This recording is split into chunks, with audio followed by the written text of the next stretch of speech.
Hi hello everyone, welcome back to my YouTube channel. ಇವತ್ತಿನ ಈ ವಿಡಿಯೋದಲ್ಲಿ ಹಾಲ್ ಮೂವಿಯ ರಿವ್ಯೂ ಮಾಡ್ತಾಯಿದ್ದೀನಿ.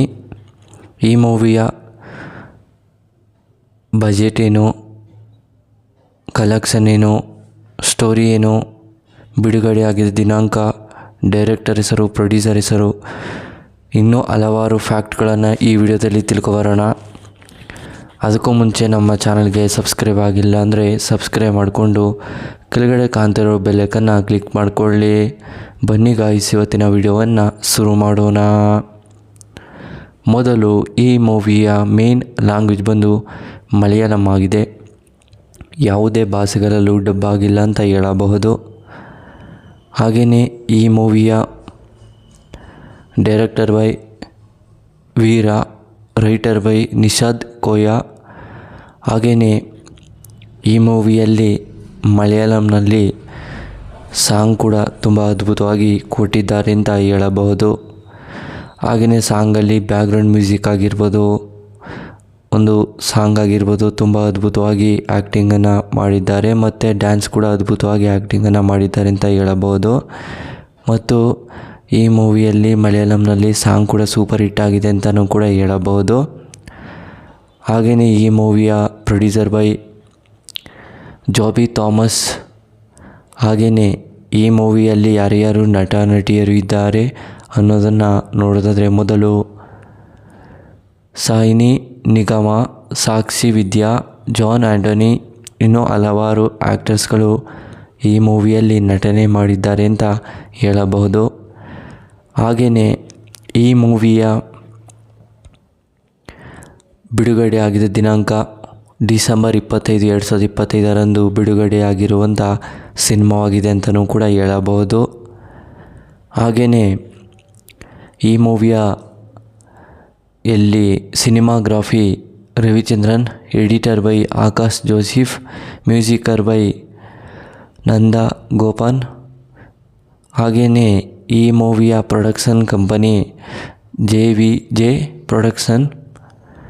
ಹಾಗೆಯೇ ಈ ಮೂವಿಯಲ್ಲಿ ಸನ್ನಿ ನಿಗಮ ಅವರು ಹೀರೋ ಕ್ಯಾರೆಕ್ಟರ್ನ ಪ್ಲೇ ಮಾಡಿದ್ದು ತುಂಬ ಅದ್ಭುತವಾಗಿ ನಟನೆ ಮಾಡಿದ್ದಾರೆ ಅಂತ ಹೇಳಬಹುದು. ಹಾಗೆಯೇ ಆಡಿಯನ್ಸ್ಗಳು ಕೂಡ ಸಿಕ್ಕಾಪಟ್ಟೆ ಇಷ್ಟಪಡುವಂಥ ಸಿನಿಮಾವಾಗಿದೆ ಅಂತಲೂ ಕೂಡ ಹೇಳಬಹುದು.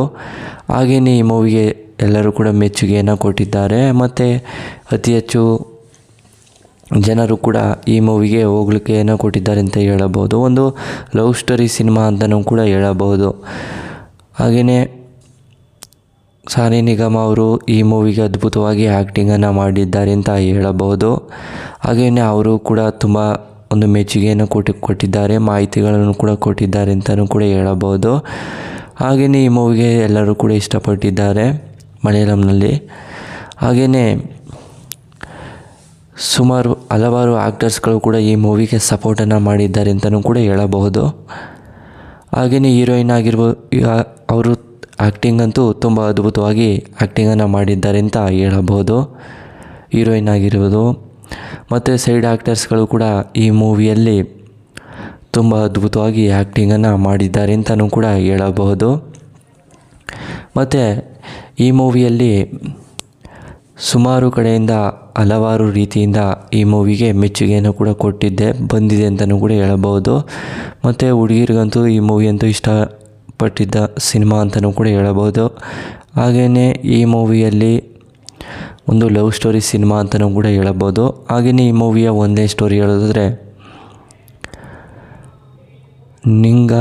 ನಿಂಗರಾಜು ಅನ್ನೋ ವ್ಯಕ್ತಿ ಇರ್ತಾರೆ. ನಿಂಗರಾಜುಗೆ ಅವರಿಗೆ ತಂದೆ ತಾಯಿ ಇರ್ತಾರೆ. ನಿಂಗರಾಜು ಅನ್ನೋ ವ್ಯಕ್ತಿ ಏನು ಮಾಡ್ತಾರೆ ಅಂದರೆ, ಅವರು ಒಂದು ಮೊಬೈಲ್ ಅಂಗಡಿಯಲ್ಲಿ ಕೆಲಸವನ್ನು ಮಾಡಿಕೊಂಡು ಇರ್ತಾರೆ. ಅವ್ರದ್ದೇ ಆದಂಥ ಒಂದು ಸ್ವಂತ ಅಂಗಡಿ ಇರುತ್ತೆ ಅಂತಲೇ ಹೇಳ್ಬೋದು. ಇದು ಈ ಮೂವಿಯ ಒಂದೇ ಸ್ಟೋರಿ. ಮೊಬೈಲ್ ಅಂಗಡಿ ಕೆಲಸ ಮಾಡಿಕೊಂಡು ಜೀವನವನ್ನು ಕಳೀತಾ ಇರ್ತಾರೆ. ಕೆಲವು ದಿನಗಳ ನಂತರ ಏನಾಗುತ್ತೆ ಅಂದರೆ, ಅವರಿಗೆ ಒಂದು ಹುಡುಗಿ ಬಂದು ಅವರ ಮೊಬೈಲ್ ರೀಚಾರ್ಜನ್ನು ಮಾಡಿಸ್ಕೊಂಡು ಹೊರಟೋಗಿರ್ತಾಳೆ. ಹಾಗೆಯೇ ನಿಂಗರಾಜು ಅವರ ಫ್ರೆಂಡು ಏನು ಮಾಡಿರ್ತಾನೆ ಅಂದರೆ, ಆ ಹುಡುಗಿನ ಮೆಸೇಜನ್ನು ಮಾಡಿ ತುಂಬ ಗೇಲಿಯನ್ನು ಮಾಡ್ತಿರ್ತಾನೆ. ಹಾಗೆಯೇ ಆ ಹುಡುಗಿನೂ ಕೂಡ ಬಂದು ನಿಂಗರಾಜು ಅವ್ರ ಫ್ರೆಂಡ್ ಇಲ್ಲದ ಟೈಮಲ್ಲಿ ನಿಂಗರಾಜು ಇರ್ತಾನೆ. ನಿಂಗರಾಜುನೇ ಮಾಡಿದ್ದಂತೇಳಿ ಅವರಿಗೆ ತುಂಬ ಸಿಕ್ಕಾಪಟ್ಟೆ ಬೋದ್ಬಿಡ್ತಾರೆ. ಹಾಗೆಯೇ ಇದನ್ನೆಲ್ಲ ಯಾರು ಮಾಡಿರ್ಬೋದು, ನನ್ನ ಫ್ರೆಂಡೇ ಮಾಡಿರ್ಬೋದು ಅಂತೇಳಿ ನಿಂಗರಾಜು ಅವನು ಹೋಗಿ ಅವನ ಸ್ನೇಹಿತನ ಹತ್ರ ಕೇಳ್ತಾನೆ, ಈ ರೀತಿ ಮೆಸೇಜ್ ಮಾಡಿದ್ದೆ ಅಂತ. ಹೌದು ಅಂತ ಹೇಳಿದಾಗ ಅವರಲ್ಲಿ ಹಾಗೆಯೇ ಅವ್ರಿಗೆ ಗೊತ್ತಾದ್ಮೇಲೆ ತುಂಬ ಬೇಜಾರನ್ನು ಮಾಡ್ಕೋತಾನೆ. ನನ್ನ ಫ್ರೆಂಡ್ ಈ ರೀತಿಯೆಲ್ಲ ಮಾಡ್ತಾಯಿದ್ದಾನೆ, ನನ್ನ ಕಸ್ಟಮರ್ಗಳೇ ಈ ರೀತಿಯೆಲ್ಲ ಇದು ಆಗುತ್ತಿದೆ ಅಂಥೇಳಿ ಅವನಿಗೆ ಆ ಹುಡುಗಿನ ಕರೆಸಿ ಆ ಹುಡುಗನ ಹತ್ರ ಸಾರಿ ಕಳಿಸ್ತಾನೆ. ನಿಂಗರಾಜು ಮಾಡಿಲ್ಲ ಅಂತೇಳಿ ಆ ಹುಡುಗಿಗೆ ಗೊತ್ತಾಗುತ್ತೆ ತಪ್ಪು. ಮತ್ತು ಸಾರಿನೂ ಕೂಡ ಕೇಳ್ತಾಳೆ, ಸರಿ ಅಂತ ಹೇಳಿ ಕಳಿಸ್ತಾರೆ. ಮತ್ತು ಆ ಹುಡುಗಿ ನಿಂಗರಾಜು ಮೇಲೆ ತುಂಬ ಆಸೆಯಿಂದ ಪ್ರೀತಿ ಹುಟ್ಕೊಂಡಾದ್ಮೇಲೆ ಅವನು ಏನೇನೆಲ್ಲ ಮಾಡ್ತಾನೆ ಮತ್ತು ಅವನು ಏನು ಕೆಲಸ ಮಾಡ್ತಾನೆ ಎಲ್ಲನೂ ಕೂಡ ಅಬ್ಸರ್ವ್ ಮಾಡ್ತಿರ್ತಾಳೆ ಆ ಹುಡುಗಿ. ಮತ್ತು ಅವನು ಒಂದು ದಿನ ನಿಂಗರಾಜು ಅವ್ರ ಫ್ರೆಂಡ್ ಹತ್ರ ಹೋಗಿ ಹುಡುಗಿ ನಿಂಗರಾಜನ್ನ ತುಂಬ ಇಷ್ಟಪಡ್ತಿದ್ದೀನಿ ಅಂತ ಹೇಳ್ಕೊತಾರೆ. ಅವ್ರ ಭಾವನೆಗಳನ್ನು ಕೂಡ ಹೇಳ್ಕೊತಾರೆ. ಮತ್ತು ಅವ್ರ ಮನೇಲಿ ಏನೇನೆಲ್ಲ ತೊಂದರೆ ಆಗ್ತಾಯಿದೆ ಅದ್ರ ಬಗ್ಗೆನೂ ಕೂಡ ಹೇಳ್ಕೊತಾಳೆ. ಯಾಕೆಂದರೆ ಆ ಹುಡುಗಿಗೆ ತುಂಬ ತೊಂದರೆಗಳು ಕೊಡ್ತಾ ಇರ್ತಾರೆ ಹುಡುಗರುಗಳು. ಆದ್ದರಿಂದ ನಿಂಗರಾಜುಗೆ ಹೇಳಿ ಈ ರೀತಿಯೆಲ್ಲ ಅವನ ಹತ್ರ ಹೇಳಿದಾಗ ನಾನು ಪ್ರೀತಿಸ್ತೀನಿ ಅಂತೇಳಿ ಹೇಳಿದಾಗ ಅವರ ಫ್ರೆಂಡು ಕೂಡ ಹೋಗಿ ಸಪೋರ್ಟ್ ಕೂಡ ಮಾಡ್ತಾನೆ. ಮತ್ತು ಅವನ ಸ್ನೇಹಿತರು ಕೂಡ ಅವನಿಗೆ ಸಪೋರ್ಟ್ ಮಾಡಿ ಮತ್ತು ಅದೊಂದು ಹುಡುಗಿನ ಯಾರು ಕೂಡ ರೇಗಿಸ್ದೇ ಇರೋಂಗೆ ಮಾಡ್ತಾರೆ. ಮತ್ತು ಅವನಿಗೆ ತುಂಬ ಖುಷಿ ಕೂಡ ಆಗುತ್ತೆ ಆ ಹುಡುಗಿಗೆ. ಮತ್ತು ಕಾಲೇಜಿಗೆ ನೆಮ್ಮದಿಯಿಂದ ಹೋಗಿದ್ದು ಬರ್ತಾಯಿರ್ತಾರೆ. ಒಂದು ದಿನ ಏನಾಗುತ್ತಾರೆ,